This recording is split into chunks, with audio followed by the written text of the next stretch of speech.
Hello అండి, నమస్తే. Welcome back to my channel Shri విరోహిమాస్ కిచెన్. ఈరోజు నేను మీతో షేర్ చేసుకుంటున్న రెసిపీ పర్ఫెక్ట్ బయట హోటల్లో మనకి ఎలా అయితే పైన క్రిస్పీగా లోపల స్పంజీగా ఉండే మైసూర్ బోండా రెసిపీ, దాంతోపాటుగా అల్లం చట్నీ, ఆయిల్ లెస్గా చేసుకునే కొబ్బరి చట్నీ చాలా టేస్టీగా ఉంటాయి. డెఫినెట్గా ట్రై చేయండి. మైసూర్ బోండా రెసిపీ కోసం ఫస్ట్ మనం మైదా పిండిని ఒక బౌల్లోకి తీసుకోవాలండి. నేను ఇక్కడ పర్ఫెక్ట్గా బయట మనకి దొరికే మైసూర్ బోండా రెసిపీని షేర్ చేస్తున్నాను కాబట్టి మైదా పిండిని యూస్ చేస్తున్నాను. ఇప్పుడు ఇందులో కొంచెం జీలకర్రని ఇలా నలిపి వేసుకోండి. అలానే ఒక హాఫ్ స్పూన్ వరకు వామును కూడా అరచేతిలో తీసుకొని నలుపుకొని వేసుకోవాలి. ఇక్కడ నేను ఒక కప్పు పెరుగుని చిక్కగా ఇలా చిలికి ఇందులో యాడ్ చేస్తున్నానండి. ఏ విధమైన పెరుగు గడ్డలు లేకుండా విస్కర్తో కానీ మిక్సీలో వేసి కానీ ఇలా స్మూత్గా బ్లెండ్ చేసుకొని ఇందులో యాడ్ చేసుకుంటే మిక్స్ చేసేటప్పుడు బాగుంటుంది. పర్ఫెక్ట్ మెజర్మెంట్ అంటూ ఏమి ఉండదండి. ఒక్కొక్క పిండి తత్వం ఒక్కొక్కలా ఉంటుంది కాబట్టి దాని ప్రకారం మనం వాటర్ యాడ్ చేసుకుంటూ తగిన కన్సిస్టెన్సీ వచ్చేలాగా మిక్స్ చేసుకోవాలి. మైసూర్ బోండా వేసేటప్పుడు పిండి మనకి ఎలా ఉండాలో దానికంటే కూడా తిక్కుగానే పిండిని మనం మిక్స్ చేసుకోవాలండి. నేనైతే ఈ పిండిని ముందు రోజు నైట్ నేను మిక్స్ చేస్తున్నాను. మీరు మార్నింగ్ బ్రేక్ఫాస్ట్గా చేసుకోవాలి అని అనుకుంటే నైట్ మిక్స్ చేయండి, లేదా ఈవినింగ్ టైం స్నాక్గా చేసుకోవాలంటే మార్నింగే మిక్స్ చేసి పెట్టుకోవాలి. అదే మీరు ఇన్స్టెంట్గా 1 అవర్లో హాఫ్ అన్ అవర్లో చేసుకోవాలనుకుంటే పుల్లటి పెరుగుని యాడ్ చేసి ఇలా మిక్స్ చేసి ఒక అరగంట సేపు కానీ గంట సేపు కానీ పక్కన పెట్టి ఉంచాలి. ఇలా పర్ఫెక్ట్ కన్సిస్టెన్సీలోకి మనం కలుపుకున్న తర్వాత ఒకసారి ఒక 2 నిమిషాల పాటు ఇలా ట్యాప్ చేస్తూ మిక్స్ చేయండి. అలా ట్యాప్ చేస్తూ మిక్స్ చేయడం వల్ల పిండిని ఇలా కొడుతూ కలపటం వల్ల మీకు బోండాలు చాలా ఫ్లఫీగా చాలా బాగా వస్తాయి. నేను ఇక్కడ నార్మల్గా ఉన్న పెరుగుని, కమ్మటి పెరుగునే వాడానండి. ఎందుకంటే నేను ఓవర్ నైట్ ఫర్మెంటేషన్కి ఉంచేస్తాను కాబట్టి. అదే మీరు అప్పటికప్పుడు ముందుగా చెప్పాను కదా, హాఫ్ అన్ అవర్ 1 అవర్లో చేయాలి అని అనుకుంటే మాత్రం కంపల్సరీ పుల్లటి పెరుగునే యూస్ చేయాలి. ఇప్పుడు మనం పిండిని మొత్తం కలుపుకున్న తర్వాత ఇలా బోండా లాగా వేసుకొని ఒకసారి ట్రై చేయండి. అసలు మనకి దాంతోపాటు ఏ విధమైన పిండి అనేది చిన్న చిన్న డ్రాప్స్గా పడకుండా థిక్గా ఉండాలన్నమాట. ఎందుకంటే మనకి ఫర్మెంటేషన్ జరిగాక ఇంకొంచెం లూజ్ అవుతుంది బ్యాటర్ అనేది. అలానే కాదు, మళ్ళీ ఇందులో మనం బేకింగ్ సోడా కూడా యాడ్ చేస్తాం, సాల్ట్ యాడ్ చేస్తాం. ఇవన్నీ వేయటం వల్ల బ్యాటర్ అనేది మరింత లూజ్ అవుతుందండి. దానివల్ల మీరు కొంచెం ముందుగానే థిక్గా మిక్స్ చేయండి. ఒకవేళ మీకు లూజ్ అయింది అని అనిపిస్తే కొంచెం మైదా పిండిని కలుపుకోండి. లేదు ఇంకొంచెం మాకు క్రిస్పీ లేయర్ కావాలి అని అనుకుంటే ఒక 1 స్పూన్ లేదా 2 స్పూన్ల వరకు బియ్యం పిండినైనా మిక్స్ చేసుకొని వేసుకోవచ్చు. ఇప్పుడు మొత్తం పిండి అంతా పర్ఫెక్ట్గా మిక్స్ అయిపోయింది. ఇప్పుడు ఓవర్ నైట్ నేను ఇలా మూత పెట్టేసి ఫర్మెంటేషన్కి ఉంచేస్తాను. నెక్స్ట్ రోజు మార్నింగ్కి మనకి పిండి అనేది పర్ఫెక్ట్గా ఫర్మెంటేషన్ అయ్యి ఇలా బ్యాటర్ అనేది చక్కగా పొంగుంటుందండి. నేను మీకు అన్నీ యాడ్ చేశాక చూపిస్తాను. ఇప్పుడు ఇందులో తగినంత సాల్ట్ని వేసుకోవాలి. మీరు ముందుగానే సాల్ట్ వేసేస్తే మరింత లూజ్ అయిపోతుందండి బ్యాటర్ అనేది. మీరు మైసూర్ బోండా డీప్ ఫ్రై చేసే ముందే కలుపుకుంటే బెటర్ అండి. ఇందులో నేను సన్నగా తురిమిన అల్లం తరుగుని ఒక 1 స్పూన్ వేస్తున్నాను. అలానే పచ్చిమిర్చిని కూడా కట్ చేసుకొని చిన్న చిన్నగా వేసుకున్నాను. చూడండి పిండి ఎంత బాగా ఫ్లఫీగా లోపలంతా ఫర్మెంటేషన్ అయ్యి బాగా వచ్చింది కదా. ఇప్పుడు ఒక్కసారి మొత్తంగా కలుపుకుంటున్నానండి. మనం ఇందులో బేకింగ్ సోడా అనేది జస్ట్ బోండాలు వేసే ముందు యాడ్ చేయడం వల్ల చాలా బాగా వస్తాయి మైసూర్ బోండాలు. ముందుగా వేసేస్తే మనకి దాని యొక్క యాక్టివేషన్ అనేది తగ్గిపోతుంది. ఎప్పుడైతే బోండాలు వేస్తారో అంటే డీప్ ఫ్రైకి ఆయిల్ పెట్టుకుంటారో అప్పుడు యాడ్ చేసి కలుపుకోండి. ఇంకా మీరు ఇందులో సన్నగా తురిమిన కరివేపాకు, కొత్తిమీర లేదా ఉల్లిపాయలు ఇవన్నీ కూడా వేసుకోవచ్చండి. నేనైతే సన్నగా తురిమిన కొత్తిమీర, కరివేపాకును కూడా ఇందులో వేస్తున్నాను. చూసారు కదండి, బ్యాటర్ అనేది మనం మిక్స్ చేసే దానికంటే కూడా కొంచెం లూజ్ అయింది. నేను చూడండి ఇప్పుడు మీకు ఇలా బజ్జీలాగా వేసి చూపిస్తున్నాను. మనకి ఫస్ట్లో కలిపినప్పుడు కొంచెం థిక్గా ఉంది, ఇప్పుడు కొంచెం లూజ్ అయింది. నేను చెప్పాను కదండి, కొంచెం కరివేపాకు, కొత్తిమీరని సన్నగా తురిమి వేసుకున్న తర్వాత ఒక 1/2 టీ స్పూన్ బేకింగ్ సోడా వేసి దానిపైన వేడి వేడి నూనెని ఒక 1 స్పూన్ వేస్తే మనకి గుల్లగా మైసూర్ బోండా చాలా బాగా వస్తాయి. ఇప్పుడు వేడి నూనె వేసిన తర్వాత ఒకసారి బాగా మిక్స్ చేసుకోవాలి. మీరు కూడా మైసూర్ బోండా ఎప్పుడు ఇలా మిక్స్ చేయకపోతే బ్యాటర్ని ఇలా ట్రై చేసి చూడండి. మీరు పుల్లటి పెరుగుతో అప్పటికప్పుడు వేసుకునే బోండాల కంటే కూడా ఒక 5 to 6 అవర్స్ వరకు మనం ఇలా నార్మల్ పెరుగుని, కమ్మటి పెరుగుని వేసి దాన్ని ఫర్మెంటేషన్కి ఉంచిన తర్వాత వేసిన బోండాలకి చాలా డిఫరెన్స్ ఉంటుంది. ఇలా చేస్తే మైసూర్ బోండా చాలా బాగా వస్తుంది. ఇప్పుడు పిండిని మొత్తం మిక్స్ చేసేసుకున్నాం కదండి. డీప్ ఫ్రైకి కూడా ఆయిల్ అనేది స్టవ్ మీద పెట్టేశాను. కొంచెం పిండిని తీసుకొని ఇలా ఆయిల్లో వేస్తే వెంటనే ఇలా పైకి తేలాలండి. చక్కగా వచ్చింది కదా. ఇప్పుడు నేను ఇది జస్ట్ నార్మల్గా ఆయిల్ అనేది హీట్ అయిందా లేదా అని చూడటానికి వేసాను. ఇది పక్కన పెట్టేసి ఇప్పుడు మనం మైసూర్ బోండాల్లాగా పిండిని ఇలా వేసేసుకోవాలి. చూసారు కదండి, ఇలా చక్కగా పొంగుతూ పైకి అనేది వచ్చి రెండు వైపులా కూడా ఫ్రై అయ్యేలాగా గోల్డెన్ కలర్ వచ్చేంత వరకు గరిటెతో పైన ఇలా రౌండ్గా తిప్పుతూ ఫ్రై చేస్తే ఈవెన్గా అన్నీ ఒకే కలర్లో వస్తాయండి. మీడియం ఫ్లేమ్కి టర్న్ చేసుకొని మాత్రమే పిండిని డ్రాప్ చేయండి ఆయిల్లో. అప్పుడే ఈవెన్గా లోపలికంటా కూడా కుక్ అయ్యి మనకి బాగా వస్తాయి. నేను ఒకసారి మీకు బ్యాటర్ని ఎలా వేయాలో చూపిస్తున్నాను. మనం చేతిలోనే ఒక రౌండ్ షేప్ని తీసుకొచ్చాక ఆయిల్లో ఇలా డ్రాప్ చేయాలండి. లేదు అంటే ఇలా బయట వేసేటట్టు మధ్యలో నుంచి ఇలా కూడా వేయచ్చు. ఇవి మంచి కలర్లోకి వచ్చేసాయి.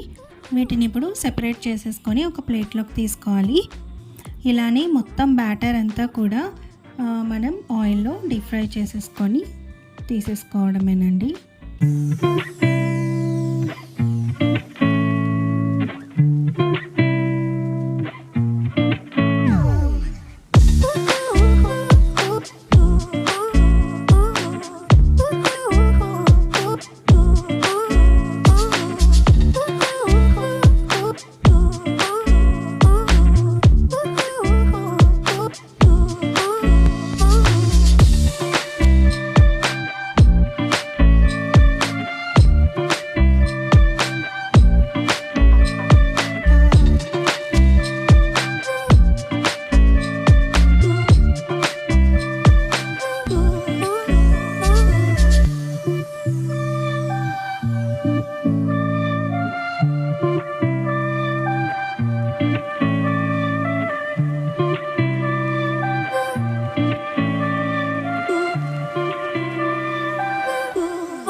ఇలా మొత్తం అన్నీ కూడా డీప్ ఫ్రై చేసేసుకొని సర్వ్ చేసేసుకోవడమే.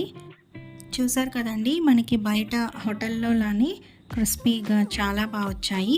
నెక్స్ట్ నేను 2 రకాల చట్నీ రెసిపీస్ని చూపిస్తాను. ఫస్ట్ అల్లం చట్నీని ఎలా చేయాలో చూపిస్తాను.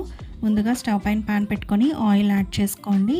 ఇందులో 2 స్పూన్ల పచ్చిశనగపప్పు, 1 టేబుల్ స్పూన్ వరకు మినప్పప్పు, 1 టేబుల్ స్పూన్ ధనియాలు, 1/2 టేబుల్ స్పూన్ వరకు జీలకర్ర, అలానే 1/2 టీ స్పూన్ వరకు ఆవాలు యాడ్ చేసుకొని మంటని సిమ్లో పెట్టుకొని మాత్రమే ఇవి దోరగా ఫ్రై చేసుకోండి. కొంచెం నిదానంగా దోరగా ఫ్రై అయితే చట్నీ టేస్ట్ బాగుంటుంది. హైలో పెట్టినా మీడియంలో పెట్టినా కూడా ఇవన్నీ మాడిపోయి టేస్ట్ అనేది బాగోదు. ఇవి 1 నిమిషం పాటు ఫ్రై చేసుకున్న తర్వాత మీరు తినే కారానికి తగినట్టు ఎండుమిరపకాయల్ని యాడ్ చేసుకోండి. నేను ఇక్కడ ఒక 5 లేక 6 ఎండుమిరపకాయల్ని తుంచి యాడ్ చేస్తున్నాను. మనకి పప్పులన్నీ కూడా దోరగా ఫ్రై అయిన తర్వాత ఎండుమిరపకాయల్ని వేయాలి. ముందే వేసేస్తే అవి కొంచెం బ్లాక్గా అయిపోయి అంత బాగోదన్నమాట, మాడిపోయినట్టు అయిపోతాయి. అవి కలర్ చేంజ్ అవ్వకుండా ఇలా రెడ్గానే ఉండాలి అంటే ఫస్ట్ మనం వేసినవి ఫ్రై అయ్యాక ఇలా ఎండుమిరపకాయల్ని వేసుకోండి. అలానే ఇందులో అల్లం ముక్కల్ని వేసుకున్నాను.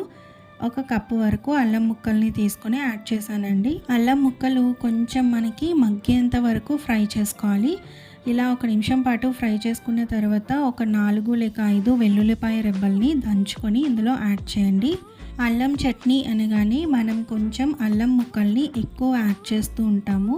అలా కాకుండా అల్లం ముక్కల కంటే కూడా మనం యాడ్ చేసిన పచ్చిశనగపప్పు, మినప్పప్పు, అలాగే ఎండుమిరపకాయలు, చింతపండు ఇవన్నీ కూడా సమానంగా కాకుండా ఎక్కువగా ఉండేటట్టే చూసుకోండి. అల్లం కంటే కూడా ఇవన్నీ కొంచెం ఎక్కువగా ఉండాలి. ఇలా మనం దోరగా ఫ్రై చేసుకున్న తర్వాత ఇందులో కొంచెం చింతపండును కూడా యాడ్ చేసుకోవాలి. మనం చింతపండు ఫ్రై చేసుకోవటం వల్ల మనం మిక్సీలో వేసేటప్పుడు ఈజీగా మెత్తగా నలుగుతుందన్నమాట. దానికోసం ముందుగానే ఇందులో కొంచెం చింతపండును కూడా వేసేసుకోవాలి.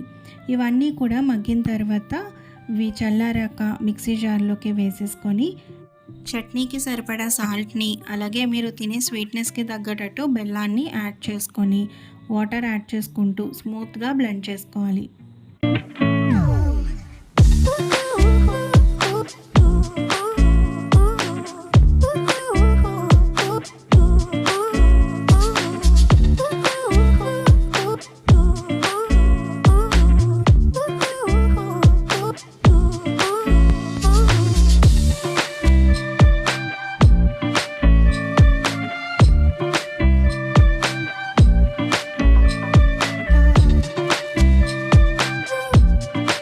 ఇలా స్మూత్గా బ్లెండ్ చేసుకుంటే టేస్ట్ బాగుంటుందండి. నెక్స్ట్ కొబ్బరి చట్నీ కోసం ఒక మిక్సీ జార్లో కొబ్బరి ముక్కలని వేసుకోండి.